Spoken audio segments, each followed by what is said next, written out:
ఈరోజే చైత్ర శుద్ధ చతుర్దశి. ఎంతో పవిత్రమైన విశేషమైన రోజు. ఈరోజు ఒంటిమిట్ట శ్రీరాముల వారి కళ్యాణాన్ని జరిపిస్తారు. ప్రతి సంవత్సరం శ్రీరామనవమి రోజున తెలంగాణలోని భద్రాచలంతో సహా అన్ని రామాలయాల్లో మధ్యాహ్నం పూట అభిజిత్ ముహూర్తంలో సీతారాముల కళ్యాణాన్ని నిర్వహిస్తారు. అయితే ఆంధ్రప్రదేశ్లోని ఒంటిమిట్ట కోదండ రామస్వామి ఆలయంలో మాత్రం శ్రీరామనవమి రోజు కాకుండా 4-5 రోజులు తిథి ప్రకారం ఆలస్యంగా చతుర్దశి పౌర్ణమి రోజున కళ్యాణం నిర్వహించడం ఆనవాయితీగా వస్తుంది. అది కూడా సంధ్యాకాలంలో వెన్నెల వెలుగుల్లో కళ్యాణాన్ని నిర్వహిస్తారు. ఒంటిమిట్ట రాములోని కళ్యాణం మాత్రమే ఇలా ఎందుకు నిర్వహిస్తారు అనే విషయాలను మనం తెలుసుకుందాం. చతుర్దశి రాత్రి పున్నమి గడియలు సమీపిస్తున్న సమయంలో వెన్నెల రాత్రిలో సీతారామ కళ్యాణం జరగడానికి వెనుక 2 పురాణ కథలు ఉన్నాయని రాఘవాచార్యులు తెలియజేశారు. శ్రీరాముడు మధ్యాహ్నం 12 గంటలకు జన్మించినప్పుడు ముక్కోటి దేవతలు హాజరయ్యారట. సూర్యాస్తమయం తరువాతే చంద్రుడు రావాలి, కానీ సూర్యుడు అస్తమించకుండా ఉండిపోవడంతో చంద్రుడు శ్రీరాముణ్ణి చూడ్డానికి రాలేకపోయానని చంద్రుడు ముభావంగా ఉండడం గమనించిన శ్రీరాముడు, నేను రామచంద్రుడు అని నీ పేరే పెట్టుకుంటానని సముదాయిస్తాడు. అప్పటికీ చంద్రుడిలో మార్పు రాకపోవడంతో ద్వాపర యుగంలో రాత్రి 12 గంటలకు కృష్ణావతారంలో జన్మిస్తానని చెప్పినా కూడా చంద్రుడు బాధపడుతూనే ఉంటాడట. నీకోసం ఒంటిమిట్టలో వెన్నెల రాత్రిలో నా కళ్యాణం జరిపించుకుంటానని చెప్పిన తరువాత చంద్రుడు సంతోషించాడని ఒక కథ ఉంది. ఇక రెండో కథ ప్రకారం పాల సముద్రాన్ని చిలుకుతున్నప్పుడు చంద్రుడు లక్ష్మీదేవి జన్మించారని పురాణాలు చెబుతున్నాయి. కలిసి జన్మించారు కాబట్టే చంద్రుడిని చందమామ అని పిలుస్తాం.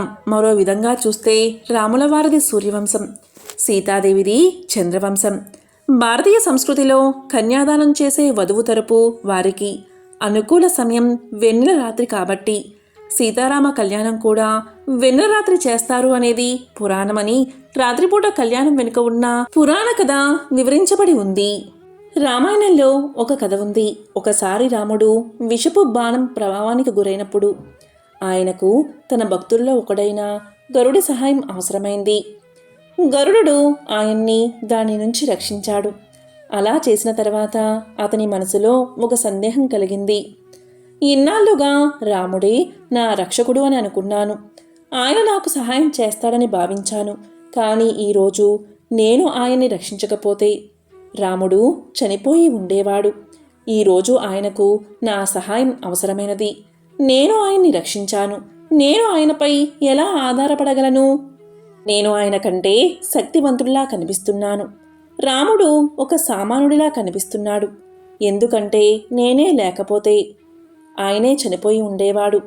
ఆయన సోదరుడు, ఆయన ఇద్దరు యుద్ధంలో చనిపోయి ఉండేవారు. ఇలా గరుడికి సందేహం కలిగినప్పుడు అది అతన్ని లోపల తినేస్తూ ఉంది. సందేహం మనసును ఆవరించడం మొదలు పెడితే చైతన్యం క్షీణించడం మొదలవుతుంది. గరుడునికి కలిగిన సందేహం అలాంటిదే. తన నమ్మకమంతా కదిలిపోవడంతో అతను తీవ్ర నిరాశలో మునిగిపోయాడు. ఇప్పుడు అతను ఏమి చేయగలడు? తాను రాముడి భక్తుడిగా కొనసాగగలను లేదో అన్న సందేహాన్ని అతను రాముడికి చెప్పలేకపోయాడు. ఎందుకంటే ఇప్పుడు రాముడు తనకంటే బలహీనుడని అతనికి అనిపించింది. వెళ్ళి అడగడానికి అతనికి ధైర్యం చాలలేదు. కాబట్టి అతను నిశ్శబ్దంగా వెళ్ళి నారదుడిని అడిగాడు. ఇక నారదుడు గరుడుణ్ణి హిమాలయాల్లోని ఒక కాకి దగ్గరికి వెళ్ళమన్నాడు. ఆ కాకి పాదాల వద్ద కూర్చుంటే నీకు అన్నీ తెలుస్తాయని చెప్పాడు. ఇది గరుడుకి చాలా అవమానకరంగా అనిపించింది. ఎందుకంటే పక్షులకు రాజుగా పేరుగాంచిన గరుడు ఇప్పుడు సలహా కోసం పక్షుల్లోకెల్లా అత్యంత నీచుడైన పక్షి వద్దకు వెళ్ళవలసి వచ్చింది. ఇక చేసేదేమీ లేక గరుడు తన సందేహాలను నివృత్తి చేసుకోవడానికి తన అహంకారాన్ని పూర్తిగా వదులుకుని ఒక కాకి పాదాల వద్ద కూర్చోవలసి వచ్చింది. అప్పుడు ఆ కాకి గరుడునితో ఇలా అంటుంది, ఓ మూర్ఖుడా, ఆ విధంగా తనకు సేవ చేసే అవకాశాన్ని నీకు ఇవ్వడం ద్వారా గురువు నిన్ను ఎంతగానో ఉన్నత స్థితికి చేర్చాడు. ఇది నీకు కనిపించలేదా? ఇది చాలా స్పష్టంగా ఉంది. నీపై ఆయనకున్న ప్రేమ ఎంత గొప్పదంటే ఆయన్ని రక్షించావు అని చెప్పుకుంటూ ఆయనకు సేవ చేయడంలో నువ్వు గొప్పగా భావించాలి అనే ఉద్దేశంతో ఆయన తన్ని తాను కించపరుచుకుని నిన్ను ఉన్నత స్థితికి చేర్చారు. శ్రీరాముణ్ణి ఎవరు రక్షించగలరు? ఆయన సకల సృష్టికి రక్షకుడు. ఆ కాకి అతనికి ఉపదేశించింది. దీంతో గరుడుడి సందేహం, అహం తొలగిపోయాయి. అతను రాముడి వద్దకు వెళ్ళి సేవ చేయడం ప్రారంభించాడు. బాణాసురుడి కథ. బాణాసురుడు అత్యంత పరాక్రమశాలి, ఉగ్రమూర్తి, శక్తివంతమైన రాక్షసుడు. ప్రహ్లాదుడి మనవడైన మహాబలి కుమారుడు. అంటే బలిచక్రవర్తి యొక్క పెద్ద కుమారుడు. బలిచక్రవర్తికి మొత్తం 100 మంది కుమారులు ఉన్నారు. బాణాసురుడికి 1000 చేతులు ఉండేవి. ఒక రోజున బాణాసురుడు కైలాస పర్వతం మీదకు చేరుకున్నాడు. అది అసుర సంధ్యవేళ. ఆ సమయంలో పరమశివుడు తాండవం చేస్తూ కనిపించాడు. అక్కడ ఉన్నటువంటి 500 వాద్య పరికరాలను తీసుకుని తన 1000 చేతులతో మోగించడం మొదలుపెట్టాడు బాణాసురుడు. పరమశివుడు తాండవం చేసిన తర్వాత సింహాసనం మీద కూర్చుని ఎంతగానో బాణాసురుడి సంగీత ప్రావీణ్యానికి పొంగిపోయాడు. 1000 చేతులతో 500 వాద్య పరికరాలతో ఎంతో గొప్పగా వాయించావు అని బాణాసురుణ్ణి మెచ్చుకున్నాడు. వెంటనే బాణాసురుడు పరుగు పరుగున వచ్చి శంకరుణ్ణి స్తోత్రం చేశాడు. బాణాసురుడు చేసిన స్తోత్రం విని శంకరుడు ఇలా పలికాడు: బాణాసురా, నీవు చేసిన స్తోత్రాలకు నాకు ఎంతగానో ఆనందం కలిగింది. నీకు ఏం కావాలో కోరుకో, ఇస్తాను అన్నాడు. అప్పుడు బాణాసురుడు ఇలా చెప్పాడు: బాణాసురుల్లో ఉన్న అసుర ప్రవృత్తి బయటకు వచ్చింది. ఇలా కోరుకున్నాడు: ఈశ్వరా, నేను ఎప్పుడూ నీ పాదాలను ఆశ్రయించి ఉంటాను. నీవు మాత్రం నాకు ఒక ఉపకారం చేసి పెట్టాలి. పార్వతీదేవితో కలిసి నేను కోట లోపల ఉంటే నీవు నా కోట బయట కాపలా కాస్తూ ఉండాలి. ఇదే నా కోరిక. నీవు భక్తుల కోరికలు తీర్చడంలో పరవశుడువు అయిపోతావు కదా, అందుకని నా కోరిక తీరుస్తావా అని అడిగాడు బాణాసురుడు. అప్పుడు శంకరుడు బాణాసురుడి వైపు చిత్రంగా చూశాడు. కానీ ఈశ్వరుడి కారుణ్యం చాలా గొప్పది. సరే, నీ కోరిక తీరుస్తాను అని సమాధానం చెప్పాడు. పార్వతీదేవితో కలిసి త్రిశూలం పట్టుకుని కోట బయట అటూ ఇటూ తిరగడం మొదలుపెట్టాడు శంకరుడు. శంకరుడితో పాటు ఆయన అనునాయులు అందరూ కూడా అక్కడికి చేరుకున్నారు. ఈ విధంగా శంకరుడు కోట బయట తన పరివారంతో ఉంటూ కోటను రక్షిస్తూ ఉండేవాడు. ఎప్పుడైతే పరమశివుడు బాణాసురుడి కోటకు కాపులాగా ఉన్నాడని తెలిసిందో ఇక బాణాసురుడి వైపు కన్నెత్తి చూసినవాడు లేడు. ఇదిలా ఉండగా ఒకరోజు కోట బయట కాపలా కాస్తున్న శంకరుడు వద్దకు వచ్చాడు బాణాసురుడు. ఇలా పలికాడు: శంకరా, ఆ రోజు నేను కోరిన కోరికను మన్నించి మీరు వచ్చి నా కోటకు కాపలా కాస్తున్నారు. కాబట్టే ఎవరూ వచ్చి నాతో యుద్ధం చేయడం లేదు. కానీ నాకు యుద్ధం చేస్తుంటే ఎంతో సంతోషంగా ఉంటుంది. మీరు ఏమీ అనుకోకపోతే దయచేసి నాతో ఒక పర్యాయం యుద్ధం చేస్తారా అని కోరాడు బాణాసురుడు. భగవంతుని కారుణ్యం వానికి చులకనగా కనబడింది. వెంటనే ఈశ్వరుడు తెల్లబోయాడు. ఇలా పలికాడు: ఇప్పుడు ఈశ్వరుడికి ఒక ఇబ్బంది వచ్చింది. రక్షించవలసిన వాడు తానే. బాణాసురుడు అడిగిన కోరిక ప్రకారం శిక్షించవలసిన వాడు కూడా తానే. ఈ రూపంతో రక్షణ చేస్తూ ఈ రూపంతోటే శిక్ష వెయ్యాలంటే ఎలా సాధ్యం? కాబట్టి నాతో సమానమైన మరొకడు నీ దగ్గరికి వస్తాడు. వాని రాకకు గుర్తుగా నీ రథానికి ఉన్న జెండా కింద పడిపోతుంది. అప్పుడు నీకు తగిన యుద్ధం దొరుకుతుంది. అప్పుడు నీకు ఉన్న చింత తొలగిపోతుంది అని చెప్పాడు పరమేశ్వరుడు. పరమేశ్వరుడి మాటలు విని బాణాసురుడు ఎంతగానో సంతోషించాడు. ఆ రోజు కోసం ఎదురు చూస్తూ ఉన్నాడు. ఇప్పుడు శివుడు స్థితికారుడై కేశవుడిగా రావాలి. పురాణాన్ని అర్థం చేసుకుంటే అలా ఉంటుంది. అర్థం చేసుకోకపోతే శివకేశవులు కొట్టుకున్నారు అనిపిస్తుంది. ఇప్పుడు ఈశ్వరుడు ఒక చమత్కారం చేశాడు. బాణాసురుడికి మంచి యవ్వనంలో ఉన్న సౌందర్యవతి అయిన ఒక కుమార్తె ఉంది. ఆమె పేరే ఉషా. ఆమె ఒకరోజు రాత్రి నిద్రపోతూ ఉంది. పురుషుల గురించి ఆమెకు ఏమీ తెలియదు. నిద్రపోతున్న ఉషా కలలోకి కృష్ణ భగవానుడి మనవడైన అనిరుద్ధుడు వచ్చి ఆమెతో హాయిగా గడిపాడు. ఆమెకు సుఖానుభూతి కొన్ని గుర్తుల చేత స్పష్టంగా తెలిసింది. అప్పుడు ఉషా నిద్ర లేచింది. కానీ ఉషా నిన్న రాత్రి కలలో ఏ పురుషుణ్ణి చూసిందో ఆ పురుషుడి కోసమని ఆమె మనసు గతితప్పి తిరగడం మొదలుపెట్టింది. అందువల్ల ప్రతిరోజు ఎలా ఉంటుందో అలా ఉండలేకపోయింది. చాలా దిగులుగా ఉంది. ఆమెను చూసిన చిత్రలేఖ అంటే ఉష చెలికత్తె దగ్గరకు వచ్చి ఇలా పలికింది. ఓ సఖీ, నీవు ఎందుకు ఇలా ఉంటున్నావు? నీ ప్రవర్తనలో వచ్చిన మార్పు వల్ల నేను ఒక విషయాన్ని గమనించాను. నీవు ఎవరో ఒక పురుషుడి వలలో పడ్డావు అని నేను తెలుస్తున్నాను.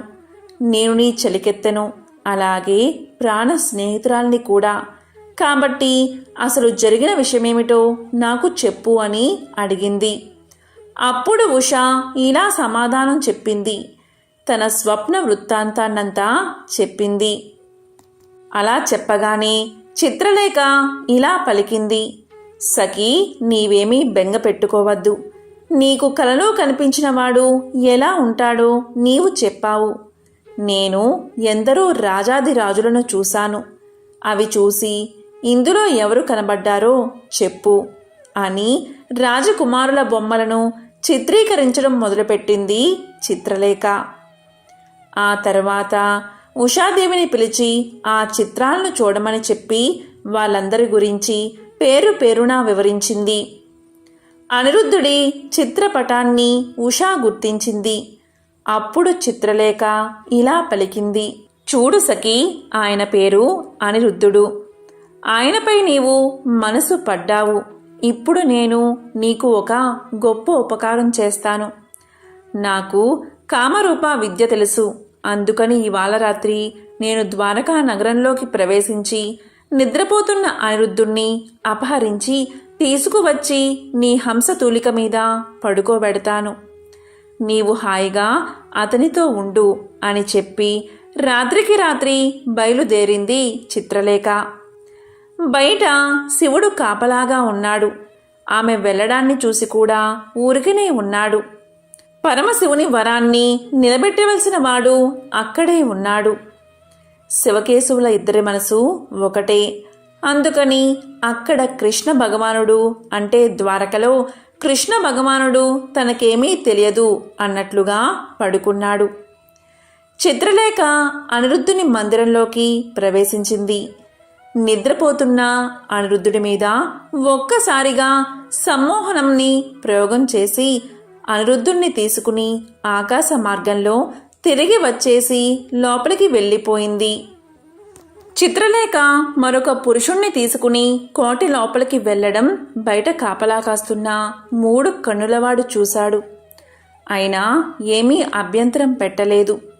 చిత్రలేఖ అనిరుద్ధుణ్ణి తీసుకుని వెళ్ళి ఉషాదేవి మందిరంలో హంసతూలికా తల్పం మీద పడుకోబెట్టింది. ఇదంతా పరమాత్మ లీల, పరమాత్మ సంకల్పం. ఆయన ద్వారకలో కృష్ణుడిగా ఉన్నాడు, ఇక్కడ శివుడిగా ఉన్నాడు. ఒకే మూర్తి రెండుగా ఉన్నాడు. ఉషాదేవి తన ప్రియుణ్ణి గుర్తించింది. అనిరుద్ధుడు కూడా అభ్యంతరం చెప్పక ఆమెతో ఆటపాటలు మొదలుపెట్టాడు. వారిద్దరూ సంతోషంగా అలా అంతఃపురంలో కాలాన్ని గడిపేస్తున్నారు. నెలలు, సంవత్సరాలు కాలం గడిచిపోతుంది. కానీ కాలం ఎల్లప్పుడూ ఒకే రీతిగా ఉండదు కదా. ఉషాదేవి అందు గర్భిణీ చిహ్నాలు కనబడ్డాయి. ఈ విషయాన్ని పరిచారికలు వెళ్ళి బాణాసురుడికి తెలియచేశారు. వెంటనే బాణాసురుడికి ఎక్కడలేని ఆగ్రహం వచ్చింది. ఎవరు ఈ తుంటరి పని చేసినవాడు అని ఉషాదేవి అంతఃపురానికి వచ్చి కూతుర్ని అడిగాడు. ఎదురుగా అనిరుద్ధుడు. వెంటనే బాణాసురుడు అనిరుద్ధుణ్ణి బంధించమని భటులను ఆజ్ఞాపించాడు. భటులు వెళ్ళి అనిరుద్ధుణ్ణి బంధించడానికి ప్రయత్నించగా అనిరుద్ధుడు తన గదా ప్రావీణ్యంతో వారందరినీ పరిమారిస్తూ ఉన్నాడు. బాణాసురుడికి కోపం వచ్చి అనిరుద్ధుణ్ణి బాణపాశాలతో బంధించాడు. అలా బంధించబడిన అనిరుద్ధుడు ఇక కదల్లేక నిలబడిపోయాడు. ఇది చూసిన ఉషాదేవి విలపించింది.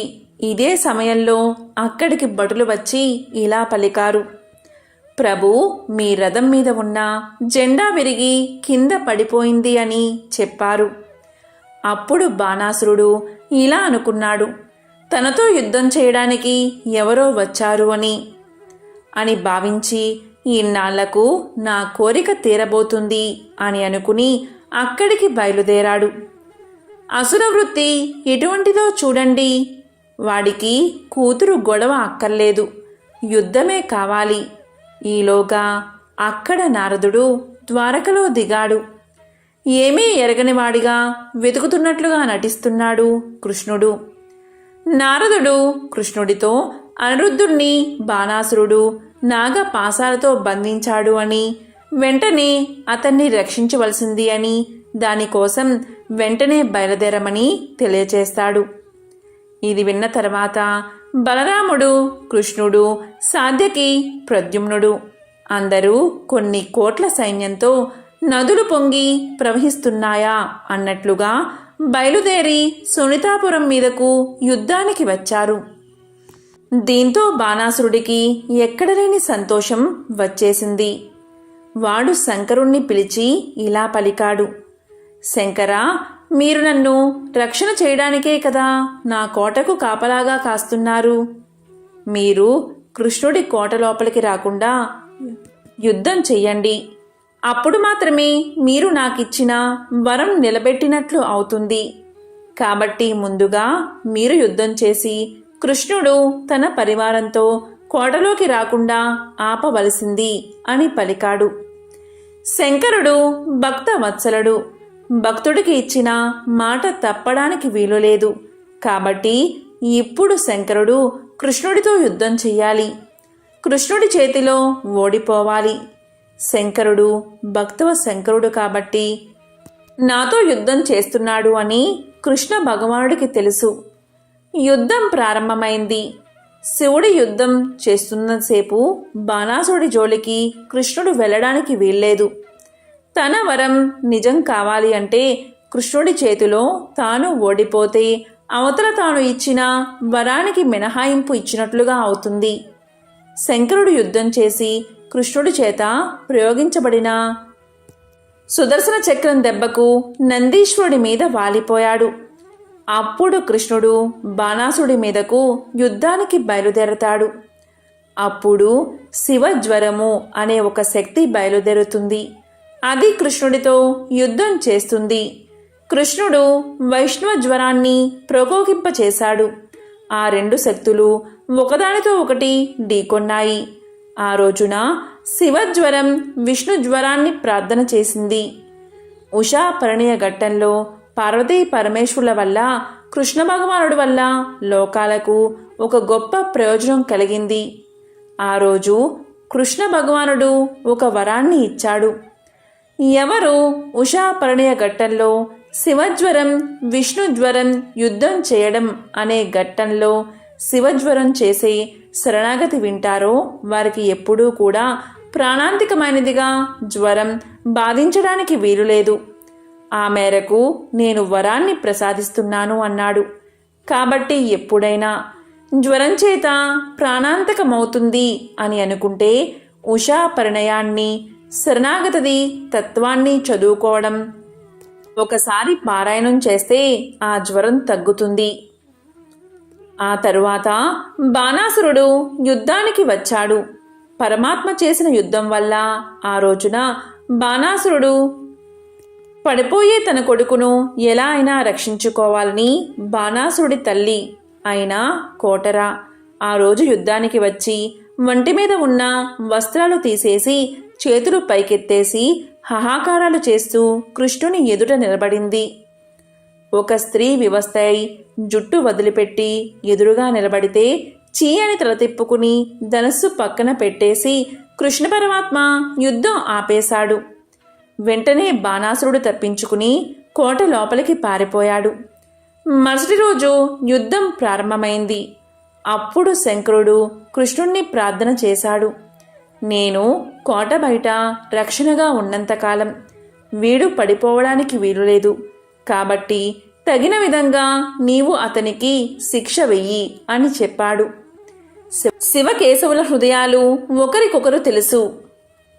కాబట్టి ఆ రోజు కృష్ణ భగవానుడు బాణాసురుడికి ఉన్న చేతులలో 996 బాహువులను సుదర్శన చక్రం చేత తీసేశాడు. 4 బాహువులు మాత్రమే వదిలేశాడు. అప్పుడు బాణాసురుడికి ధర్మార్థ కామ మోక్షాలు తెలిసాయి. వాని శరీరమందు రజోగుణ తమో గుణాలు లేవు. శుద్ధ తత్వంతో ఉన్నాడు. అప్పుడు కృష్ణుడు ఇలా పలికాడు, ఈశ్వరా, వీడు నీ భక్తులలో అగ్రగణ్యుడు అవుతాడు. బాణాసురుడు అంటే గొప్ప శివభక్తుడు అని అందరూ చెప్పుకుంటారు. ఎక్కడైతే అసుర సంధ్య వేళలో బాణాసురుడి చరిత్ర, ఉషా అనిరుద్ధుల చరిత్ర చెప్పుకుంటారో అక్కడ విజయాలు సంభవిస్తాయి. అందుకని 4 చేతులతో వీడిని వదిలేస్తున్నాను. నీ పరివారంలో వీడు అగ్రేసరుడు అవుతాడు. ఇంకా ఎప్పుడూ ప్రమాదంతో కూడిన ప్రవర్తన వీడి యందు ఉండదు అని ఆ రోజున కృష్ణ భగవానుడు వరాన్ని ప్రసాదించాడు. అందుకు శంకరుడు ఎంతగానో సంతోషించాడు. ఇప్పుడు బాణాసురుడు శివుడి పరివారంలో చేరిపోయాడు. ఇప్పుడు వాడే కైలాసం బయట కాపలా ఉండాలి. బాణాసురుడు తన నిజ స్థితిని గుర్తించాడు. సంతోషంగా శంకరుడు కైలాసాన్ని చేరుకున్నాడు. బాణాసురుడు కోట లోపలికి వెళ్లి సంతోషంగా ఉషాదేవికి అనిరుద్ధుడికి వివాహం చేసి వారికి వస్త్రాలు, మాల్యములు, ఆభరణాలు బహుకరించి ఉషా అనిరుద్ధులను కృష్ణ పరమాత్మతో ద్వారకా నగరానికి సాగనంపాడు. ఈ విధంగా ఉషా పరిణయం అనే ఘట్టం ఎన్నో రహస్యాలను ఆవిష్కరించింది. ఎవరైతే ఈ బాణాసుడి కథ వింటున్నారో, కృష్ణ విజయాన్ని వింటున్నారో, ఆయన నామాన్ని చెబుతున్నారో వారికి సమస్త విజయాలు చేకూరతాయి. వాళ్లకు జీవితంలో ఓటమి అనేదే సంభవించదు. ఎంతో పవిత్రమైన విశేషమైన ఈ కథను ఈరోజు విన్నా, చదివినా, చెప్పినా, వినిపించినా సకల శుభాలు కలుగుతాయి. శివానుగ్రహం కలుగుతుంది. ఓం నమః శివాయ.